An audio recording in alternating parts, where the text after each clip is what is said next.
નમસ્કાર મિત્રો, જય શ્રી કૃષ્ણ. સ્વાગત છે ફરી એક વખત આપનું આપની યુટ્યુબ ચેનલ શ્રદ્ધા વાણીમાં.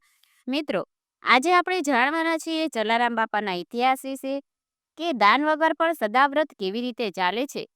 સંત શ્રી જલારામ બાપાનો જન્મ વિક્રમ સંવત 1856ની કારતક સુદ 7મે લોહાણા સમાજના ઠક્કર કુળમાં થયો હતો.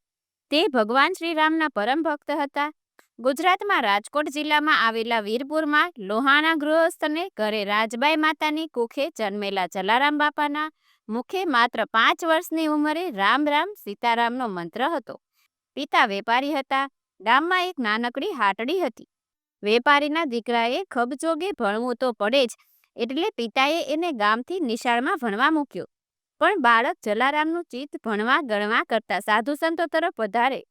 સાધુને જુએ કે એનો હાથ પકડી કે ઘરે જમવા તેડી લાવે. આમ નાનપણથી તેમનામાં ભક્તિના બીજ રોપાયા હતા. 1816ની સાલમાં 16 વર્ષની ઉંમરે તેમના લગ્ન આટકોટના પ્રાગજીભાઈ ઠક્કરની પુત્રી વીરબાઈ સાથે કરવામાં આવ્યા.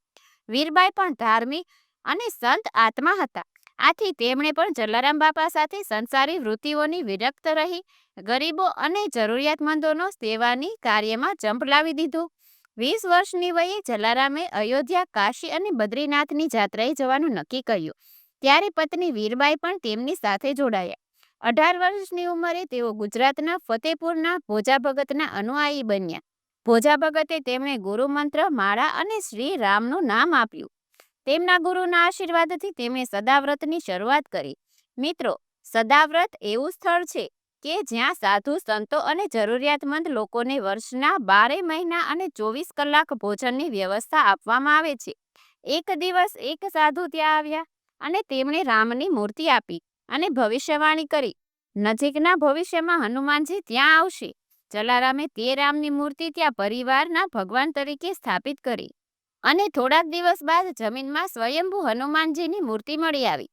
સાથે સાથે ત્યાં સીતાજી અને લક્ષ્મણજીની મૂર્તિ સ્થાપિત કરવામાં આવી. આ સ્થળેથી કોઈ પણ ભોજન લીધા સિવાય પાછું નથી જતું.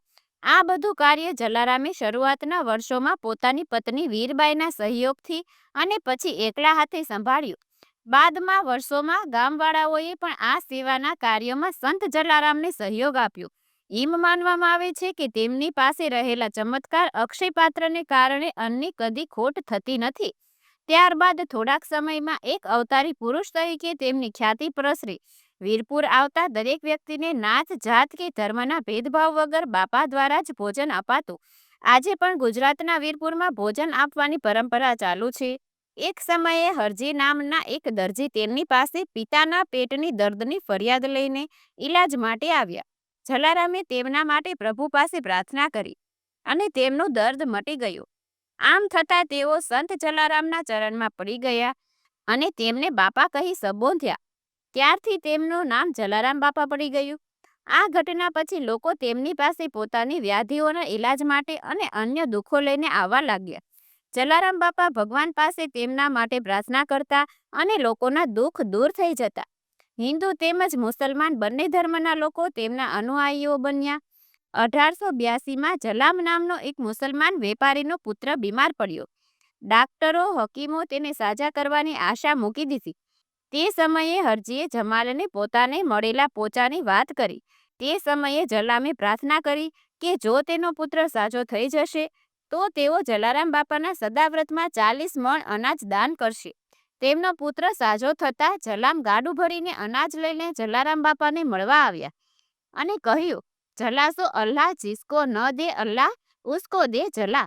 એક સમયે સ્વયં ભગવાન એક વૃદ્ધ સંતનું રૂપ લઈને આવ્યા અને કહ્યું કે તેમની સેવા માટે જલારામે પોતાની પત્ની વીરબાઈ માટે દાનમાં આપવાના છે. તેવી જલારામે વીરબાઈ સાથે વાત કરી. તેમની રજા મળતા તેમણે વીરબાઈને સંતની સેવા માટે મોકલી આપ્યા. પણ અમુક અંતર ચાલીને જંગલમાં પહોંચ્યા. સંતે વીરબાઈ માને ત્યાં થોભીને રાહ જોવાનું કહ્યું. વીરબાઈમાં ત્યાં જ રોકાઈ ગયા.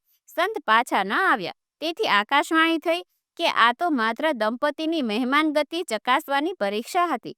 તે સંત ગયા ત્યારે વીરબાઈમાં પાસે એક દંડો અને જોડી મૂકતા ગયા. વીરબાઈમાં ઘરે આવ્યા. જલારામ બાપાની આકાશવાણી દંડા અને જોડીની વાત કરી. આ દંડો અને જોડી આજે પણ વીરપુરમાં જોઈ શકાય છે. તેને કાચની પેટીમાં પ્રદર્શનમાં મૂકવામાં આવેલી છે. વિક્રમ સંવત 1935 ના કારતક વદના સોમવારે વીરબાઈ માએ દેહ ત્યાગ કર્યો. બાપાએ 7 દિવસ સુધી જગ્યામાં અખંડ રામધૂન કરી. બાપાએ પણ હવે હરસનો વ્યાધિ સતાવતો હતો. રોજ હજારો ભક્તો તેમના દર્શન માટે આવતા. બાપાને સંતાનમાં એક દીકરી જમનાબાઈ હતી. જમનાબાઈના દીકરાના દીકરા હરિરામને બાપાએ પોતાના વારસ નિમ્યા હતા. સંવત 1937માં મહાવદ દશમે બુધવારે બાપાએ ભજન કરતા 81માં વર્ષે વૈકુંઠ વાસ કર્યો. જલારામ બાપાની પાછળ હરિરામે મોટો મેળો કરેલો. મેળામાં એક અજાણ્યો સાધુ આવી ચડ્યો. બધાને નમસ્કાર કરતો કરતો એ ભંડાર ઘરમાં ગયો. ત્યાંથી એક લાડુ લઈ એનો ભૂકો કરી તેણે ચારે દિશામાં વેર્યો ને અખૂટ અખૂટ ભંડાર, અખૂટ અખૂટ ભંડાર બોલતો એ ક્યાં ચાલી ગયો તે કોઈને ખબર ના પડી. આજે બાપાનો ભંડારો અખૂટ છે. અહીં ભક્તો પાસેથી દાન લેવામાં આવતું નથી. આ ભારતનું એક એવું માત્ર સ્થાન છે કે જે કોઈ પણ જાતનું દાન લેતું નથી. આજે પણ જલારામ બાપાનું નામ તેમના સેવા કાર્યોના લીધે દેશ વિદેશમાં ગુંજે છે. તો મિત્રો, મને આશા છે કે આપને આ વિડીયો જરૂર પસંદ આવ્યો હશે. તો આ વિડીયો પસંદ આવ્યો હોય તો લાઈક કરી તમારા મિત્રોને મોકલી. અમારી ચેનલમાં નવા હોય તો સબસ્ક્રાઈબ કરવાનું ભૂલતા નહીં. ફરી મળીશું નવા વિડીયોમાં. ત્યાં સુધી આપ સૌ લોકોને અમારી ચેનલના જય શ્રી કૃષ્ણ. ધન્યવાદ.